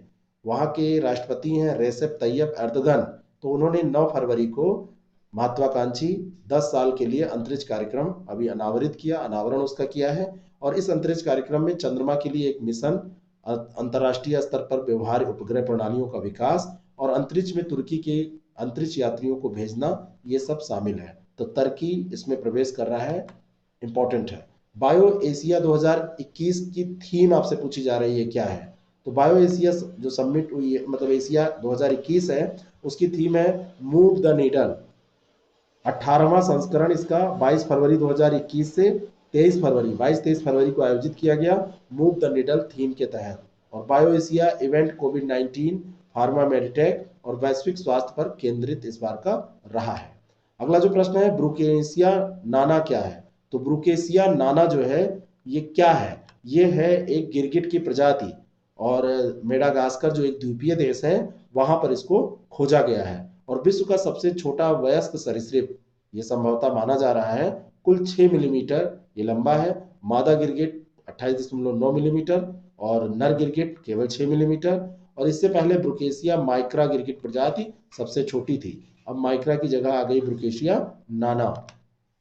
सहतूत बांध परियोजना का निर्माण किस देश में हो रहा है? तो सहतूत बांध परियोजना का निर्माण हो रहा है अफगानिस्तान में। ये बांध काबुल शहर की सुरक्षित पेय जरूरतों को पूरा करेगा और आसपास के जो क्षेत्र हैं उनको सिंचाई भी उपलब्ध कराएगा और क्षेत्र को बिजली भी प्रदान करेगा। भारत और अफगानिस्तान के बीच में एक नई विकास साझेदारी हुई है और उसी का ये हिस्सा है। और ये अफगानिस्तान में भारत द्वारा बनाया जा रहा दूसरा बड़ा बांध है। इससे पहले मैत्री बांध, सलमा बांध का उद्घाटन जून 2016 में किया गया। तो उसके बाद बड़े बांधों में देखा जाए तो ये इंपॉर्टेंट हो जाता है। अगला जो प्रश्न है, कारपोरेट उत्कृष्टता के लिए इकोनॉमिक टाइम्स अवार्ड्स में business reformer of the year award किसने जीता? तो ये जो अवार्ड है वो किसने जीता है? शक्तिकांत दास ने। कारपोरेट एक्सीलेंस के लिए इस साल का इकोनॉमिक टाइम्स अवार्ड आरबीआई के गवर्नर शक्तिकांत दास ने business reformer of the year का पुरस्कार ये जीत लिया है। और इसके निर्णायक मंडल का नेतृत्व अल्फाबेट के सीईओ सुंदर पिचई ने किया और पूर्व एचडीएफसी बैंक के एमडी आदित्य पुरी ने लाइफ टाइम अचीवमेंट अवार्ड, जो आदित्य पुरी है इनका संबंध एचडीएफसी से है और इन्होंने लाइफ टाइम अचीवमेंट अवार्ड जीता है। और एंटरप्रेन्योर ऑफ द ईयर का पुरस्कार अदार पूनावाला ने जीता है। तो ये सब आपके लिए इंपॉर्टेंट है। रोहिणी आयोग का संबंध किससे है? तो रोहिणी आयोग का संबंध बैकवर्ड क्लास से है। बैकवर्ड क्लास ओबीसी के उप श्रेणीकरण से रिलेटेड है रोहिणी आयोग। और 31 जुलाई 2021 तक इसका कार्यकाल अभी बढ़ा दिया गया है और इसको रिपोर्ट सौंपनी है। अक्टूबर 2017 में संविधान के अनुच्छेद 340 के तहत रोहिणी आयोग को गठित किया गया था और उस समय आयोग को अपनी रिपोर्ट प्रस्तुत करने के लिए 12 सप्ताह का समय दिया गया था। लेकिन आयोग गठित होते रहते हैं और ऐसे सब पेंडिंग में पड़ा रहता है। अगला जो प्रश्न है, हाल ही में भारतीय रिजर्व बैंक ने वास्तविक सकल घरेलू उत्पाद वृद्धि दर वर्ष 2021-22 में कितने प्रतिशत रहने का अनुमान लगाया है कि कितनी रहेगी 2021-22 में? तो ये जो अनुमान लगा है वो ये है कि 10.5% रहेगी। आरबीआई का अनुमान है कोविड-19 महामारी के प्रभाव के कारण वास्तविक सकल घरेलू उत्पाद वृद्धि दर वर्ष 2021-22 में 10.5% रहेगी, है ना। और आरबीआई ने पहले ही अपनी मौद्रिक नीति रिपोर्ट में कोविड-19 प्रेरित आर्थिक संकट से निपटने के लिए कई उपाय भी पेश किए थे। अगला जो प्रश्न है, केंद्र सरकार ने आगामी वित्तीय वर्ष 2021-22 के लिए प्रधानमंत्री फसल बीमा योजना के लिए पीएमएफबीवाई के लिए कितने करोड़ रुपए का आवंटन किया है 21-22 में? तो ये आवंटन किया गया है 16,000 करोड़ रुपए का प्रधानमंत्री फसल बीमा योजना के तहत। और ये आवंटन किसानों की फसलों की सुरक्षा को बढ़ाने के लिए किया गया है, जाहिर सी बात है। और कृषि के लिए डेवलपमेंट का कार्य सरकार कर रही है, उसी के तहत किया गया है। समग्र शिक्षा योजना से वित्त पोषित आवासीय विद्यालयों और छात्रावासों के नाम को किसके नाम पर रखने का निर्णय लिया गया है? यानी कि जो आवासीय विद्यालय हैं और वहाँ पे जो हॉस्टल्स हैं उनका नाम नेताजी सुभाष चंद्र बोस के नाम पर रखने का निर्णय लिया गया है, नेताजी सुभाष चंद्र बोस के नाम पर। और ये 383 आवासीय विद्यालय और 680 छात्रावासों का नाम इनके नाम पर रखा जाएगा। अगला जो प्रश्न है, असोम माला कार्यक्रम किस भारतीय राज्य या केंद्र शासित प्रदेश में शुरू किया गया? तो असोम माला कार्यक्रम जो है ये शुरू किया गया है असम में। कहाँ पर? असम में, ध्यान रखिएगा। अगला जो प्रश्न है, किस नेता को Skoch chief minister of the year award से सम्मानित किया गया? तो ये है वाई.एस. जगनमोहन रेड्डी। कहाँ के सीएम है? ये सीएम है आंध्र प्रदेश के, और स्कॉच समूह द्वारा ये घोषित किया जाता है। इस पुरस्कार की घोषणा करते हुए स्कॉच समूह ने कहा कि वाईएसआर रैत भरोसा केंद्र जैसी योजनाओं ने ग्रामीण स्तर पर एक बेहतर मॉडल विकसित किया है, इसलिए इनको चुना जा रहा है। निम्नलिखित में से किसे टोक्यो ओलंपिक आयोजन समिति का अध्यक्ष चुना गया? तो इसका सही उत्तर है सेइको हाशिमोटो।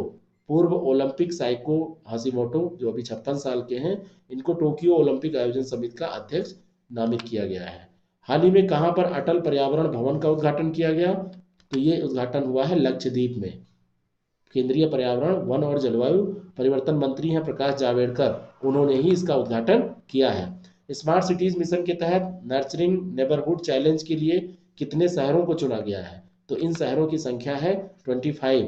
18 फरवरी 2021 को स्मार्ट सिटीज मिशन के तहत ये घोषणा की गई। 25 शहरों का ये नाम जो है अगरतला, बेंगलुरु, कोयम्बटूर, धर्मशाला, ईरोड, हुबली, धारवाड़, हैदराबाद, इंदौर, जबलपुर, काकीनाडा, कोच्चि, कोहिमा, कोटा, नागपुर, राजकोट, रांची, रोहतक, रौरकेला, सलेम, सूरत, तिरुवनंतपुरम, तिरुपुर, उज्जैन, बड़ोदरा और वारंगल। इसमें कोई भी देखिए यूपी का शहर नहीं है। देश में मिशन इंद्रधनुष 3.0 का शुभारंभ किया गया। तिथि आपसे पूछी जा रही है कब किया गया? तो ये शुभारंभ 19 फरवरी 2021 को किया गया है। और देश भर में टीकाकरण कवरेज का विस्तार करने के लिए गहन मिशन इंद्रधनुष 3.0 को शुरू किया गया है। जिलिंग लंगलोटा लव एस्क ब्लॉक और ग्वाली लव एस्क ब्लॉक का उद्घाटन भारत के किस राज्य में किया गया?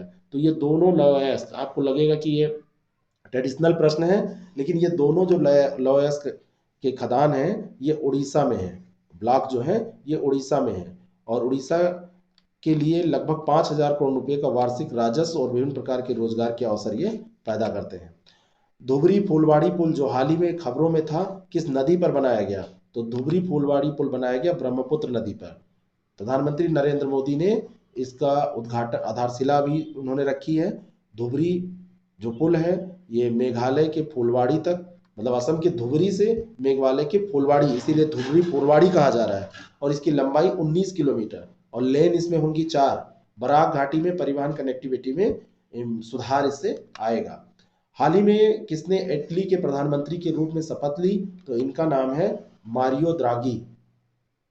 यूरोपीय सेंट्रल बैंक के पूर्व प्रमुख रह चुके हैं, और 2010 के दशक में जब ऋण संकट उत्पन्न हुआ था तो इन्होंने बहुत इंपॉर्टेंट रोल अदा किया था। जनवरी में अभी कोरोना वायरस महामारी से निपटने को लेकर आलोचना जब हुई इटली के प्रधानमंत्री गुइसेपे कोंटे की, तो उन्होंने इस्तीफा दे दिया था, तो उन्हीं की जगह पे ये बने हैं। और इटली ओपेनिनी, या इसको क्या कहते हैं, एपेनाइन, ओपेनिनी ऐसे लिखा हुआ है, ये एपेनाइन होगा, प्रायद्वीप पर दक्षिण यूरोप में स्थित है। अगला प्रश्न, नेक्स्ट क्वेश्चन है, राष्ट्रीय सूचना विज्ञान केंद्र एनआईसी ने व्हाट्सएप की तर्ज पर कौन सा एक इंस्टेंट मैसेजिंग प्लेटफॉर्म लॉन्च किया है? तो इसका नाम है संदेश। क्या नाम है इसका? संदेश है। तो वैसे तो इसको सरकारी गवर्नमेंट इंस्टेंट मैसेजिंग सिस्टम के तौर पर प्रयुक्त किया जाएगा, लेकिन आप ये कोई भी मतलब आप इसमें नंबर और ईमेल आईडी डालकर इसको कर सकते हैं एक्टिवेट, और ई गवर्नेंस में ये सहायता प्रदान करेगा, तो ये ध्यान रखिएगा। अगला जो प्रश्न है, वह पहला अफ्रीकी देश कौन सा है जिसके साथ भारत ने एक व्यापार समझौते पर हस्ताक्षर किए हैं? तो व्यापार समझौते पर हस्ताक्षर मॉरिशस के साथ में भारत ने किए हैं, और ये जो व्यापार समझौता है ये व्यापक आर्थिक सहयोग और भागीदारी समझौता सेस्पा है, और इस पर हस्ताक्षर किए गए हैं, और ये अफ्रीका का कोई भी पहला देश है जिसके साथ ऐसा समझौता सेस्पा किया गया है। अगला जो प्रश्न है, ईरान रूस समुद्री सुरक्षा बेल्ट 2021 नौसेना अभ्यास में किन देशों ने भाग लिया? तो ईरान रूस समुद्री सुरक्षा बेल्ट 2021 में भारत, ईरान और रूस ने भाग लिया। बहुत इंपॉर्टेंट है, इंडिया, ईरान और रसिया, ये 3 देशों ने इसमें पार्टिसिपेट किया है। किस देश की संसद ने चरमपंथ का मुकाबला करने के लिए विधेयक पारित किया? तो ये संसद है फ्रांस की। और फ्रांस की संसद ने फ्रांस को कट्टरपंथी इस्लामवादियों से बचाने और फ्रांसीसी मूल्यों के प्रति सम्मान सुनिश्चित करने के लिए ऐसा किया है। मस्जिदों, स्कूलों और खेल क्लबों की निगरानी को मजबूत करने का इसमें निर्णय लिया गया है। पेयजल सर्वेक्षण किस केंद्रीय मंत्रालय की पहल है? पेयजल सर्वेक्षण जो आवास और शहरी मामलों का मंत्रालय है उसकी पहल है। यह सर्वेक्षण 10 शहरों आगरा, बदलापुर, भुवनेश्वर, चूरू, कोट्टी, मदुरै, पटियाला, रोहतक, सूरत और तुमकुर में पायलट आधार पर लागू किया जाएगा। पानी के वितरण, अपशिष्ट के पुनः उपयोग और जल निकायों की मैपिंग का आकलन इसमें किया जाएगा। अंतर्राष्ट्रीय सौर गठबंधन के अगले महानिदेशक के रूप में किसे चुना गया? तो सौर गठबंधन के जो महानिदेशक बनाए गए हैं यह है अजय महाथुर, और वो उपेंद्र त्रिपाठी का स्थान लेंगे।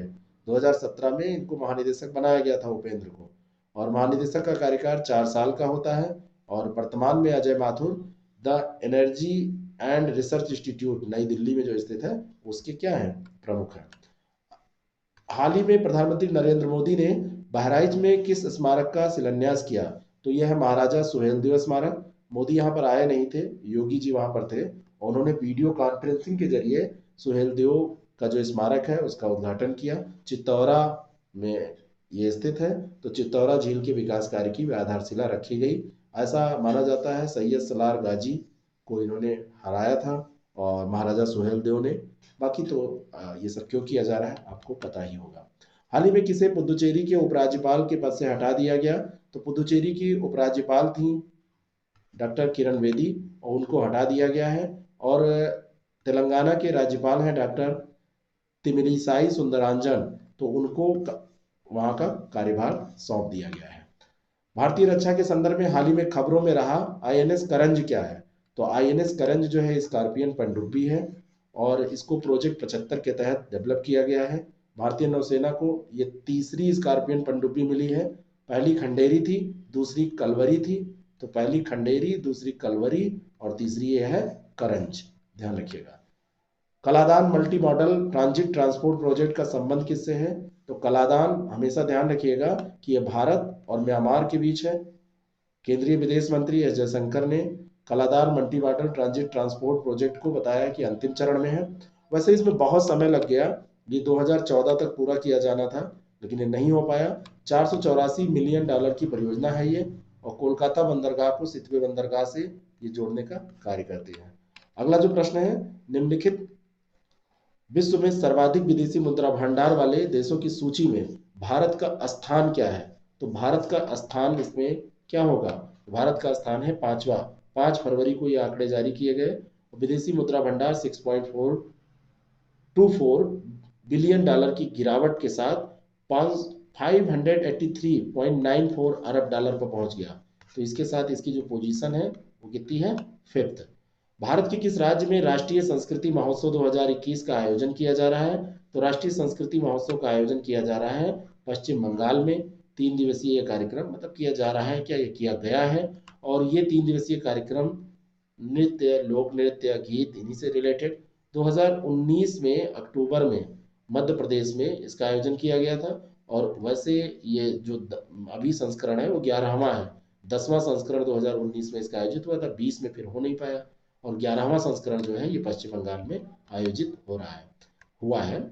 नाविक क्या है? तो नाविक नेविगेशन उपग्रह प्रणाली है भारत की, और नेविगेशन विद इंडियन कंस्टलेशन, और यह एक स्वतंत्र क्षेत्रीय नेविगेशन उपग्रह है जिसे भारतीय क्षेत्र और भारतीय मुख्य भूमि के लगभग 1500 किलोमीटर के दायरे में जो जानकारी है उसके लिए प्रयुक्त किया जा सकता है। 8 उपग्रहों से यह संचालित होती है। इनमें से एक उपग्रह संदेश सेवाएं भी प्रदान करता है।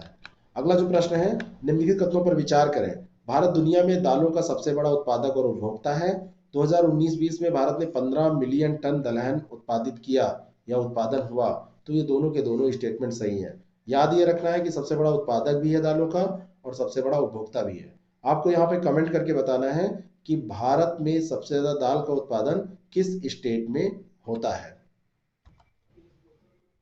1 मार्च से जो ये हमारी टेस्ट सीरीज शुरू हुई है, इसमें कई लोगों को ये लगता है कि ये टेस्ट सीरीज जो है 1 मार्च से शुरू हुई तो उसको बाद में ज्वाइन किया जा सकता है या नहीं। मैं आपको बताना चाहता हूँ हमारा जो सिस्टम है उसमें 1 मार्च को जो पेपर पब्लिश होगा वो लास्ट तक, जब तक आपका एग्जाम नहीं हो जाता है तब तक बना रहेगा। तो आप कभी भी इसको ज्वाइन कर सकते हैं और इसका लाभ उठा सकते हैं। बहुत कम पैसे में बहुत अच्छी टेस्ट श्रृंखला है जिसमें आपका पूरा टॉपिक कवर हो जाएगा, आपके पास पीडीएफ होगा और कम से कम 12 से 15 हज़ार क्वेश्चन आपके तैयार हो जाएंगे।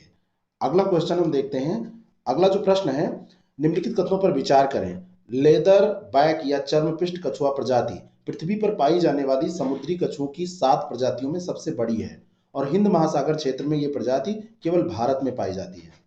दोनों स्टेटमेंट में से क्या सही है? तो पहला स्टेटमेंट तो बिल्कुल सही है कि ये सबसे बड़ी प्रजाति है, लेकिन इसकी जो उपलब्धता है वो ये प्रजाति भारत में तो पाई ही जाती है, इंडोनेशिया, श्रीलंका में भी पाई जाती है और भारत में अंडमान और निकोबार द्वीप समूह का जो क्षेत्र है वहां पर ये पाई जाती है। अगला जो प्रश्न है, कार्लपेट अभयारण्य भारत के किस राज्य में अवस्थित है?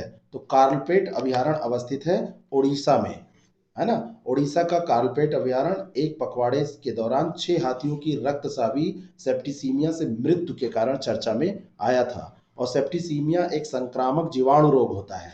ये आपसे पूछा जा सकता है कि सेप्टिसीमिया कैसा रोग है? तो ये संक्रामक जीवाणु रोग है और संदूषित जल या मिट्टी के संपर्क में आने के कारण जानवरों को ये संक्रमित करता है और इनके श्वसन तंत्र में, फेफड़े में इन्फेक्शन हो जाता है और वो मर जाते हैं। विश्व व्यापार संगठन की नई प्रमुख कौन बनी है? तो इनका नाम है एनगोजी ओकोंजो एविएला। नाइजीरिया की ये हैं।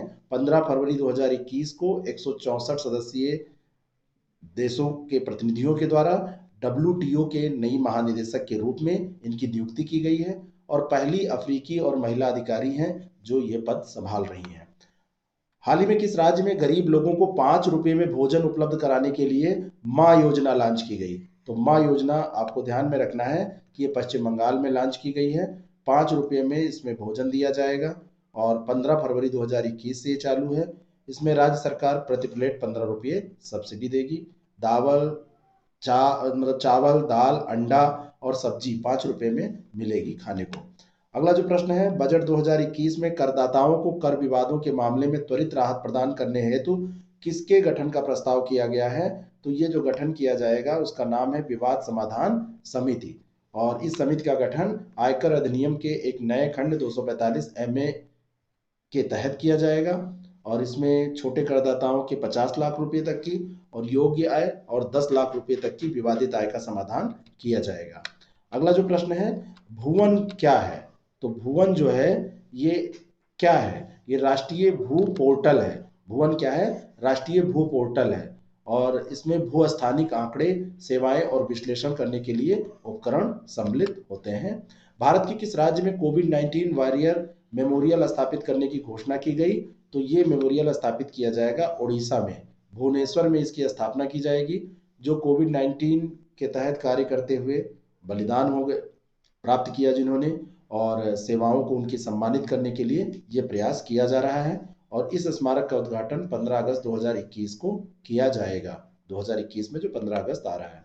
जिदर उल हदीद अभ्यास का संबंध किस देश से है? तो जिदर उल हदीद अभ्यास पाकिस्तान से संबंधित है और ये सिंध प्रांत में थार रेगिस्तान में 1 महीने का अभ्यास चला और इसमें चरम रेगिस्तानी वातावरण में संघर्ष की तैयारी कैसे की जाती है इस पर अभ्यास किया गया, मतलब तैयारी की गई। और जिदर उल हदीद नाम का अभ्यास ये 28 जनवरी से 28 फरवरी तक ये चला।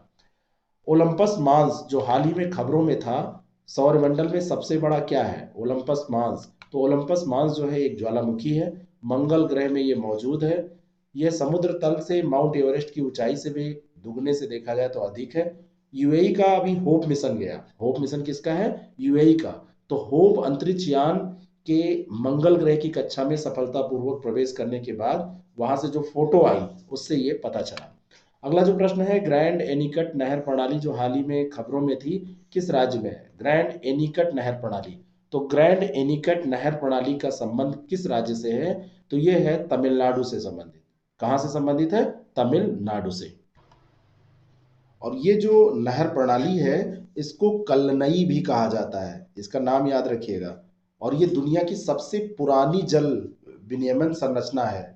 और इसका निर्माण चोल राजा करिकाल चोलन ने किया था दूसरी ईस्वी में, दूसरी शताब्दी ईस्वी में इसका निर्माण किया गया था। और प्रधानमंत्री मोदी ने अभी ग्रैंड एनीकट नहर प्रणाली के विस्तार, नवीनीकरण और आधुनिकीकरण के लिए आधारशिला रखी, इस कारण से चर्चा में है। हाल ही में बांस से निर्मित फुट ओवरब्रिज का उद्घाटन कहाँ किया गया? तो ये ओवरब्रिज का उद्घाटन किया गया है असम में, है ना। और ये बांस से निर्मित है, ये इसका इम्पोर्टेंस है। और गुवाहाटी के खानापारा में इसका उद्घाटन किया गया है। अभ्युदय योजना का उद्घाटन किस तिथि को किया गया? तो अभ्युदय योजना का जो उद्घाटन है ये 15 फरवरी 2021 को किया गया। और ये जो उद्घाटन है ये मुख्यमंत्री योगी आदित्यनाथ ने किया है। प्रदेश में जो प्रतियोगी परीक्षाओं की तैयारी कर रहे लोग हैं उनको फ्री में कोचिंग देने की इसमें योजना बनाई गई है। कहाँ तक सफल होगी ये तो बात की बात है। और इससे आर्थिक तौर पर कमजोर वर्ग के जो बच्चे होंगे उनको मुफ्त में कोचिंग दी जाएगी। सारे कोर्सेज जितने भी इसमें एग्जाम होते हैं सब शामिल किए गए हैं। हाल ही में प्रधानमंत्री नरेंद्र मोदी ने किन दो नए सांसद आदर्श गांव चुने? तो इनका जो संसदीय क्षेत्र है वो है वाराणसी, और इसमें दो आदर्श गांव अभी चुने गए हैं। उनका नाम है परमपुर और बरियारपुर। इसके पहले जयापुर, नागेपुर, ककरहिया और डोमरी का भी चयन हो चुका है। तो यहाँ पर ये देखिए दिए हुए हैं, परमपुर और बरियारपुर तो अभी हो गए, जयापुर, नागेपुर, ककहरिया और डोमरी ये पहले हैं। लेकिन अभी किन दो नए का चुनाव हुआ है, इसलिए इसका सही उत्तर ए हो जाएगा। बाकी चुने तो सब जा चुके हैं। अर्जुन मार्क फर्स्ट ए क्या है? तो अर्जुन मार्क फर्स्ट ए जो है ये टैंक है। और Arjun mark first A tank अभी सेना को सौंपा गया है। पूर्णतया ये स्वदेशी है। इसकी मैन्युफैक्चरिंग, डिजाइनिंग सब यहीं पे डीआरडीओ के द्वारा की गई है, इसलिए ये इम्पोर्टेंट है। और इसको CBRDE युद्धक वाहन अनुसंधान एवं विकास इकाई के द्वारा इसको बनाया गया है। दरंग गांव जिसे हाल ही में पर्यटन गांव का दर्जा दिया गया, कहाँ पर स्थित है?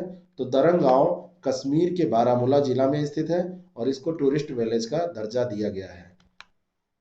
हाल ही में ऑक्सफोर्ड विश्वविद्यालय छात्र संघ की पहली भारतीय महिला अध्यक्ष कौन बनी? तो ये बनी है कौन? रश्मि सामंत। ऑक्सफोर्ड में भी जाके हम लोग नेतागिरी कर रहे हैं, देखिए कितनी बड़ी बात है। और ये पहली भारतीय महिला और भारतीय मूल की पहली व्यक्ति हैं जो ऑक्सफोर्ड में अध्यक्ष बनी है। और सामंत जो है ये रश्मि सामंत, ये ऑक्सफोर्ड विश्वविद्यालय के लिनार्के कॉलेज में ऊर्जा प्रणाली विषय पर MSc कर रही हैं। पैंगोंग त्सो झील किस प्रकार की झील है? पैंगोंग त्सो झील जो है इसको त्सो नहीं पढ़ा जाता है, सो ही पढ़ा जाता है। ये कैसी झील है? खारे या मीठे पानी की? वैसे आपको लगेगा मीठे पानी की क्योंकि वहां पर हिमालय क्षेत्र में है, लेकिन ये खारे पानी की झील है। और त्सो का अर्थ होता है झील, पैंगोंग का अर्थ होता है समीपता। तिब्बती भाषा में त्सो जो सो है ये झील होता है इसका अर्थ। और लद्दाखी भाषा में पैंगोंग का अर्थ होता है समीपता। और ये 14,000 फुट से अधिक की ऊंचाई पर लद्दाख हिमालय में स्थित है। खारे पानी की ये झील है, शीत ऋतु में ये जम जाती है। आइस स्केटिंग और पोलो के शौकीन हैं आप तो वहां पर जाइए। ठीक है, अगला जो प्रश्न है, वर्ष 2021 में पुलवामा आतंकी हमले की कौन सी वर्षी मनाई जा रही है? तो ये हमला हुआ था कब? 2020 में, 19 में। और 2021 14 फरवरी 2019 को ये हमला हुआ, तो 20 में पहली वर्षी मनाई गई और 2021 में जो मनाई जा रही है ये दूसरी मनाई जा रही है। ठीक है, 22 वर्षीय एक आत्मघाती हमलावर आदिल अहमद डार ने विस्फोटक से भरे वाहन को बस में घुसा दिया था। तो ये ध्यान रखिएगा, बहुत ये दर्दनाक था। अगला जो प्रश्न है, किस संस्था ने ह्यूमन इन स्पेस पॉलिसी 2021 के मसौदे का अनावरण किया? तो ह्यूमन इन स्पेस पॉलिसी 2021 का मसौदा जो है ये इसरो ने अनावरित किया है। और मानव अंतरिक्ष कार्यक्रम के लिए प्रौद्योगिकी के निर्माण के लिए स्टार्टअप और स्थानीय उद्योगों के साथ काम करने की योजना इसने बनाई है। किस भारतीय बैंक ने अपनी ई डीलर योजना के तहत इंडियन ऑयल कॉर्पोरेशन से समझौता किया है? तो ये जो समझौता हुआ है वो किया है पंजाब नेशनल बैंक ने। 2 करोड़ रुपए तक प्रदान करने की बात की गई है तेल कंपनियों के डीलरों को, तो ये PNB ने किया है। अगला जो प्रश्न है, भारतीय नौसेना ने नौसेना इलेक्ट्रॉनिक सिस्टम के अंडर वाटर डोमेन में अनुसंधान के लिए किस संस्था के साथ भागीदारी की? तो ये जो संस्था है वो IIT दिल्ली के साथ भागीदारी की है। 1970 के दशक के बाद IIT दिल्ली ने centre for applied research in electronics द्वारा पानी के नीचे इलेक्ट्रॉनिक में नौसेना के लिए महत्वपूर्ण तकनीकों का विकास किया गया। 1970 के बाद से अभी तक नहीं किया गया था। Brahmaputra Valley Fertilizers Corporation Limited कहाँ पर स्थित है? तो Brahmaputra Valley Fertilizer Corporation Limited स्थित है असम में। और यहाँ पर ये एक चीज और आपको ध्यान रखनी है, ये दिल्ली नदी के तट पर स्थित है। कौन सी नदी है? दिल्ली नहीं दिल्ली। और आर्थिक मामलों की मंत्रिमंडलीय समिति ने उर्वरक विभाग को यूरिया निर्माण इकाइयों के सुचारू संचालन के लिए नामरूप असम को 100 करोड़ रुपए की अनुदान सहायता प्रदान करने की मंजूरी प्रदान की है। पर्यावरण स्थिति रिपोर्ट 2011 के अनुसार सतत विकास के लक्ष्य को प्राप्त करने की दिशा में कौन सा स्थान है भारत का? तो भारत का जो स्थान है वो 117 है। 192 देशों की सूची में 117वां स्थान है। पाकिस्तान को छोड़कर सभी दक्षिण एशियाई देशों से भारत क्या है? पीछे है। Centre for science and environment द्वारा पर्यावरण स्थिति रिपोर्ट जो प्रस्तुत की गई उसकी बात ये हो रही है। वित्त मंत्री निर्मला सीतारमण ने 1 फरवरी 2021 को अपने केंद्रीय बजट भाषण में एक बैड बैंक की स्थापना का प्रस्ताव किया है। और बैड बैंक दूसरी वित्तीय संस्थाओं के खराब ऋण और अन्य अवैध परिसंपत्तियों को खरीदने के लिए स्थापित किया जाने वाला बैंक है। तो ये दोनों के दोनों स्टेटमेंट सही है। पूछा जाए तो ध्यान रखिएगा, अलग से भी प्रश्न बन सकता है। सरस आजीविका मेला 2021 का आयोजन कहाँ पर किया गया? तो ये आयोजन हुआ नोएडा उत्तर प्रदेश में। और इसका जो आयोजन है ये 26 फरवरी से 14 मार्च के बीच में अभी ये चल रहा है। ग्रामीण विकास मंत्रालय के द्वारा इसका आयोजन किया जा रहा है। 27 राज्यों से 300 से अधिक स्वयं सहायता समूह और हस्तशिल्पी इसमें पार्टिसिपेट कर रहे हैं। भारतीय नौसेना द्वारा सीर की उपयोग किए जाने वाले मैसेजिंग प्लेटफॉर्म का नाम क्या है? तो इसका नाम है साई, इंटरनेट के लिए सुरक्षित application, secure application for internet. जल्द ही इसका प्रयोग भारतीय सेना के द्वारा किया जाएगा। भारतीय सेना आंतरिक संचार के लिए इसका प्रयोग किया जाएगा, ऐसा नहीं कि ऐसे ही कम्युनिकेट किया जाएगा, क्योंकि बहुत ही सिक्योर होना चाहिए। मूडीज के हाल के पूर्वानुमान के अनुसार 2021-22 में भारत की जीडीपी विकास दर कितनी रहेगी? तो ये अनुमान लगाया गया है कि मूडीज के द्वारा कि 13.5% ये रहेगी। मूडीज जो है ये क्या है? एक रेटिंग एजेंसी है। कहाँ की रेटिंग एजेंसी है, जरा बताइएगा। अगला जो प्रश्न है, कोवैक्स योजना के माध्यम से मुफ्त कोविड टीकों का बैच प्राप्त करने वाला पहला देश। तो कोवैक्स योजना क्या है ये भी हमको देखना है। और ये जो देश है वो है घाना। ये डब्ल्यूटीओ और WHO, टीओ क्यों? WHO विश्व स्वास्थ्य संगठन गावी के साथ मिलकर ये कोवैक्स पहल चला रहा है। और इसके तहत गरीब देशों को टीके दिए जा रहे हैं कोविड-19 के। टिपरा लैंड क्या है? ये त्रिपुरा के आदिवासियों के लिए एक अलग राज्य का गठन करने से संबंधित है। टिपरा लैंड, ठीक है, इंपॉर्टेंट है। कौन सा राज्य? त्रिपुरा। और त्रिपुरा से ही टिपरा आपको याद रहेगा। अगला जो प्रश्न है, हाल ही में मारे गए लुका अटानासियो लोकतांत्रिक गणराज्य कांगो में जो अभी मारे गए हैं ये किस देश के राजदूत थे? तो लोकतांत्रिक गणराज्य कांगो में ये इनकी पोस्टिंग थी। और ये जो राजदूत थे वो इटली के थे। और अटानासियो और एक इतालवी पुलिसकर्मी और उनके चालक पर हमला किया गया और उनको मार दिया गया। ये चर्चा में रहे। अगला जो प्रश्न है, 24 फरवरी 2021 को गुजरात के मोटेरा में दुनिया के सबसे बड़े स्टेडियम का उद्घाटन किसने किया? तो ये उद्घाटन तो किया रामनाथ कोविंद ने, हमारे राष्ट्रपति महोदय ने। और इनका नाम रखा गया नरेंद्र मोदी के नाम, पहले दूसरा नाम रखा जाना था और इसका नाम क्या कर दिया गया? मोटेरा स्टेडियम का नाम बदल के नरेंद्र मोदी नाम स्टेडियम नाम इसका कर दिया गया है। और भारत इंग्लैंड का इसमें मैच भी 24 फरवरी को हो गया, तो ये ध्यान रखिएगा। भारत में केंद्रीय उत्पाद शुल्क दिवस मनाया जाता है किस तिथि को? तो केंद्रीय उत्पाद शुल्क दिवस भारत में 24 फरवरी को मनाया जाता है। कब मनाया जाता है? 24 फरवरी को। अगला जो प्रश्न है, किस देश की नौसेना के साथ पासेक सैन्य अभ्यास भारत करता है? भारत ने किया। तो पासेक सैन्य अभ्यास जो है भारत और इंडोनेशिया के बीच में अभी ये 18 फरवरी 2021 को अरब सागर में हुआ है। इंटर ऑपरेबिलिटी और समग्र सहयोग को बढ़ाने के लिए इस सैन्य अभ्यास का आयोजन किया गया था। INS तलवार ने इसमें पार्टिसिपेट किया था भारत की तरफ से। भारत की पहली जलमग्न सुरंग किस वर्ष शुरू हो जाएगी? तो ये शुरू होगी 2023 में, मुंबई में शुरू होगी। पहली जलमग्न रोड टनल होगी, गिरगांव चौपाटी के पास अरब सागर से होकर गुजरेगी। प्रियदर्शनी पार्क से शुरू होकर नेताजी सुभाष रोड पर ये समाप्त हो जाएगी। ये सीवेट के नीचे 20 मीटर की गहराई पर बनाई जाएगी। 2798.44 करोड़ रुपए लागत लगेगी। हाल ही में कौन सा राज्य ऐसा पहला भारतीय राज्य बन गया जिसने कागज रहित बजट पेश किया? तो सेंट्रल बजट पहले कागज रहित पेश हुआ था और उसके बाद में उत्तर प्रदेश ने अभी ये कर दिखाया है। तो ए ऑप्शन इसका करेक्ट है ना। इसमें स्क्रीन पर दिखाया गया विधानसभा में, और बाकी जो सदस्य थे उनको एक एक क्या किया गया, एक एक उनको दे दिया गया आईपैड, और उस पे उन लोगों ने बजट को पढ़ा। कौन सा राज्य वर्ष 2021 में दूसरे खेलो इंडिया यूनिवर्सिटी गेम्स की मेजबानी करेगा? तो दूसरे खेलो इंडिया यूनिवर्सिटी गेम्स की मेजबानी जो राज्य है वो कर रहा है कर्नाटका। कर्नाटक के मुख्यमंत्री हैं BS येदुरप्पा। उन्होंने ये घोषणा की कि 2021 में ये मेजबानी उनका राज्य करेगा। और पहला जो आयोजन था वो कहाँ हुआ था, ये आपके लिए प्रश्न है। और खेलो इंडिया यूनिवर्सिटी गेम्स का उद्घाटन प्रधानमंत्री नरेंद्र मोदी के द्वारा किया जाएगा। और जैन यूनिवर्सिटी, ये खेल जो है ये जैन यूनिवर्सिटी और राज्य के अन्य संस्थानों में आयोजित किया जाएगा। किस देश ने महिलाओं को सशस्त्र बलों में शामिल होने की मंजूरी प्रदान की? तो यह है सऊदी अरेबिया। सऊदी अरेबिया ने पहले भी क्या किया है, महिलाओं को सेना में जाने की घोषणा की थी उसने 2019 में। अब सशस्त्र बलों में भी शामिल होने को मंजूरी प्रदान कर दी है। काला नमक चावल या बुद्ध चावल जो हाल ही में खबरों में था, किस भारतीय राज्य से जुड़ा हुआ है? तो काला नमक जो चावल है ये संबंधित है उत्तर प्रदेश से। उत्तर प्रदेश से इसको सिंगापुर में निर्यात किया जा रहा है। काला नमक चावल उत्तर प्रदेश की कृषि निर्यात को बढ़ावा देने के लिए जो सुगंधित चावल है, सिद्धार्थ नगर जिले का ODOP है, वन डिस्ट्रिक्ट वन प्रोडक्ट है। Most important question for UP special 2, UP special के लिए भी बहुत इंपॉर्टेंट है। कार्बन निगरानी की शुरुआत करने वाला, कार्बन वॉच की शुरुआत करने वाला पहला राज्य या केंद्र शासित प्रदेश कौन है? तो ये जो हो जाएगा वो चंडीगढ़ हो जाएगा। वहां पर कार्बन वॉच अभी जो स्टार्ट किया गया वॉच करना, तो ये कार्बन पदचिह्नों का आकलन करने के लिए एक मोबाइल एप्लीकेशन डेवलप किया गया है।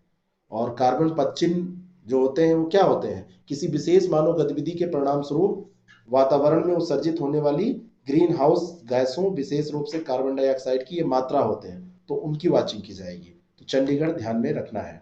लाइन ऑफ क्रेडिट विकासशील देशों को रियायती ब्याज दरों पर दिया जाने वाला एक सॉफ्ट लोन होता है। और अगला है लाइन ऑफ क्रेडिट एक प्रकार का अनुदान होता है। ये सॉफ्ट लोन होता है तो अनुदान तो वैसे भी नहीं होगा, तो पहला सही है दूसरा गलत है। अनुदान और लोन में अंतर है, लोन वापस करना होता है और अनुदान वापस नहीं करना होता है। ये सॉफ्ट लोन होता है, अनुदान नहीं होता है, इसको वापस किया जाता है ना, निर्धारित समय में इसको वापस करना होता है। किस राज्य की विधानसभा में लगभग 60 वर्षों के बाद राष्ट्रगान बजाया गया? तो ये जो विधानसभा है वो नागालैंड की है। 1 दिसंबर 1963 को नागालैंड राज्य बना और भारतीय संघ का ये 16वां राज्य बना था, लेकिन वहां पे राष्ट्रगान अभी तक नहीं गाया गया था, पहली बार ऐसा हुआ है। युद्ध अभ्यास भारत और किस देश के बीच संयुक्त सैन्य अभ्यास है? तो भारत और संयुक्त राज्य अमेरिका के बीच में होता है युद्ध अभ्यास। अभी ये राजस्थान के महाजन फील्ड फायरिंग रेंज में संपन्न हुआ है, तो ये इंपॉर्टेंट है। इसका ये 16वां संस्करण 8 फरवरी से इसका शुरू किया गया था। अगला जो प्रश्न है, पुगलुर त्रिशूर परियोजना का संबंध भारत के किस राज्य से है? तो भारत के केरल राज्य से संबंधित है पुगलुर त्रिशूर परियोजना। और ये high voltage direct current HVDC power transmission corridor की शुरुआत की जा रही है। और ये जो प्रणाली है राष्ट्रीय ग्रिड के साथ केरल के लिए भी पहला HVDC होगा। और ये राज्य में बिजली की जो बढ़ती जरूरत है उनको पूरा करेगा और ट्रांसमिशन सुविधा भी प्रदान करेगा। 21 फरवरी को प्रतिवर्ष कौन सा दिवस मनाया जाता है? तो 21 फरवरी को अंतर्राष्ट्रीय मातृभाषा दिवस मनाया जाता है। भाषा विज्ञान के बारे में जागरूकता और कल्चरल डाइवर्सिटी जो है, बहुभाषावाद जो है, इसको बढ़ावा देने का कार्य किया जाता है। 17 नवंबर 1999 को इसकी घोषणा की गई थी और फिर 17 नवंबर 2000 मतलब 21 फरवरी 2000 से इसको मनाया जा रहा है। और मातृभाषा दिवस को मनाने का जो ये विचार आया था, ये बांग्लादेश की पहल थी। बांग्लादेश में 21 फरवरी को बांग्ला भाषा को स्वीकृति देने के लिए संघर्ष की वर्षगांठ के रूप में मनाया जाता है, तो ये इंपॉर्टेंट है। किस खिलाड़ी ने 82वीं सीनियर नेशनल टेबल चैंपियनशिप जीती है? तो इनका नाम क्या है? मनिका बत्रा। 82वीं senior national table tennis championship इन्होंने जीता है। और इन्होंने हराया किसको है? पंचकुला में हुआ। और ताऊ देवी लाल खेल परिसर में रीत ऋषिया को इन्होंने हरा दिया। मनिका बत्रा भारतीय टेबल टेनिस खिलाड़ी हैं, दुनिया में 63वें स्थान पर हैं। राजीव गांधी खेल रत्न पुरस्कार 2020 में इनको मिल चुका है। ये इंपॉर्टेंट बातें हैं इनके बारे में। Anti tank guided missile system Helina और ध्रुवस्त्र के परीक्षण किस देश में हुए? तो ये भारत में हुए हैं। एंटी टैंक गाइडेड मिसाइल है, डीआरडीओ के द्वारा इसको डिजाइन और डेवलप किया गया है और विश्व के उन्नत टैंक रोधी हथियारों में से एक है। किस देश ने बाहरी अंतरिक्ष मामलों के लिए एक नया राष्ट्रीय मंत्रालय बनाया है? तो बाहरी अंतरिक्ष मामलों के लिए बनाया है निकारागुआ ने, यानी कि चंद्रमा और अन्य आकाशीय पिंडों के लिए राष्ट्रीय मंत्रालय इसने बना दिया है। शिक्षा, उद्योग, विज्ञान और प्रौद्योगिकी को विस्तार देने के लिए ऐसा निकारागुआ ने किया है। कौन सा देश हिमालयी गुलाबी नमक को भौगोलिक संकेत के रूप में पंजीकृत करेगा? तो हिमालयी ये जो नमक है, ये साल्ट रेंज है पाकिस्तान में, वहीं पाया जाता है, तो वही इसको पंजीकृत करने की बात कर रहा है। दुर्लभ नमक है और पाकिस्तान के पहाड़ों में झेलम नदी के उत्तर में फैलाव है, वहां पर यह पाया जाता है और क्योंकि उसका अनधिकृत प्रयोग ना हो सके ऐसा इसलिए पाकिस्तान कर रहा है। अंतरिक्ष उद्यमिता और उद्यम विकास किस संगठन की पहल है? तो ये जो पहल है वो किसकी है? इसरो की पहल है ना? इसरो की पहल है seed, space entrepreneurship and enterprise development. तो इंटरप्रेन्योरशिप जो स्पेस की है, space entrepreneurship and enterprise development seed, ये कार्यक्रम किसने निर्मित किया है? इसरो ने। इसके अध्यक्ष कौन है? के सिवान।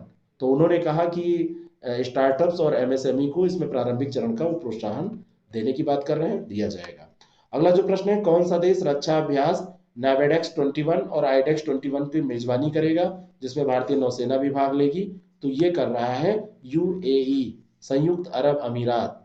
नावेडेक्स और आईडेक्स इंपॉर्टेंट है और इसमें भारत का जो आईएनएस प्रलय है वो इसमें शामिल होगा, पार्टिसिपेंट होगा। 20 फरवरी से 25 फरवरी तक, मतलब होगा क्या, ये हो चुका है। और अगला प्रश्न है, राष्ट्र प्रथम 82 वर्षों की स्वर्णिम गाथा जो पुस्तक हाल ही में रिलीज हुई थी, किस सशस्त्र बल से संबंधित है? तो ये अमित शाह ने, जो हमारे गृह मंत्री हैं, उन्होंने रिलीज की और इसका संबंध है सीआरपीएफ से। और इस पुस्तक का नाम राष्ट्र प्रथम 82 वर्षों की स्वर्णिम गाथा। इसमें 1939 से अभी तक की सीआरपीएफ की यात्रा, चुनौती और सफलताओं का गहन शोध किया गया है। और अंतिम प्रश्न है, भारत के किस शहर को वैश्विक ट्री सिटी का दर्जा प्राप्त हुआ? तो ये दर्जा दिया गया है हैदराबाद को। किसने दिया है? ये जो दर्जा दिया गया है ये आर्बर डे फाउंडेशन और खाद्य एवं कृषि संगठन एफएओ के द्वारा प्रदान किया गया है। और इसमें 5 मानदंडों का निर्धारण किया गया था: उत्तरदायित्व निर्धारण, नियम निर्धारण, अपने बारे में जानकारी, संसाधनों का आवंटन और उपलब्धियों की सराहना। और हैदराबाद को यूएस, यूके, कनाडा और ऑस्ट्रेलिया सहित 23 देशों के 120 अन्य शहरों में शामिल किया गया और शहरी वानिकी में वृद्धि करने और इसे बनाए रखने की प्रतिबद्धता के लिए इसका चयन किया गया है। तो ये रहा करंट अफेयर फरवरी माह का। ऐसे ही प्रश्न और ऐसे ही प्रैक्टिस के लिए आप हमारी टेस्ट सीरीज यूपीपीसीएस प्री 2021 के लिए ज्वाइन कर सकते हैं। जल्द ही हम आरओ मेंस प्री, पहले तो प्री के लिए हम बैच लॉन्च करने जा रहे हैं जिसमें कंप्लीट क्लासेस और नोट्स और टेस्ट सीरीज का प्रोग्राम होगा। हिंदी के लिए भी ऐसा प्रोग्राम, तो आप उसमें भी पार्टिसिपेट कर सकते हैं। आप इसके बारे में अगर जानकारी चाहते हैं तो आप कांटेक्ट करिए 6307281212 पर और हमारा आईएएस प्रेप एकेडमी का ऐप प्ले स्टोर से डाउनलोड कर लीजिए जिससे आपको बहुत सारी फ्री चीज़ें भी वहाँ मिल जाए। Thank you very much.